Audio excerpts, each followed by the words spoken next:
AnyTrans iPhone tutorial. If you find this video helpful, subscribe to the channel and drop a like. Type in AnyTrans on the access the website links here on the search engine. Now click on the website. Download it for free on your desktop or PC, or you can even scan the QR code if you'd like. Once you go through all the steps, download and click on the options necessary. You should be given a screen like so. Click on Device Manager, and if you would like to back up the application, click on Applications. Locate an app that you'd like to back up on your PC if you would like. This is good because if you lose any of your applications on your iPhone device or smartphone, you can basically just back it up directly right here by downloading any one of the apps.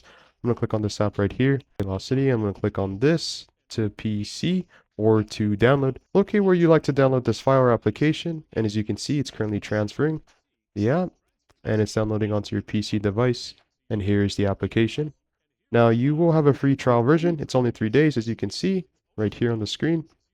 But these are the remaining things you can do with AnyTrans. You can activate it or even buy now. And if you would like to back up any other things such as books, audiobooks, podcasts, ringtones, voice memos, audio recordings, etc., the list goes on with AnyTrans. And you can do the exact same thing right here that I just showed you. As you can see, you can upload or export as many iPhone apps that you would like here. Next, I'm going to show you how you can load these applications or apps on your iPhone smartphone device through and with AnyTrans. Okay, so step number 1 is to plug in your iPhone or Apple smartphone device, as you can see. Now, the next step is to open up AnyTrans, and you should see your device has been loaded up and popped up on the screen. It's been detected. The next screen is to scroll down and click on the app downloader. Make sure that this is under the name that you would like to download.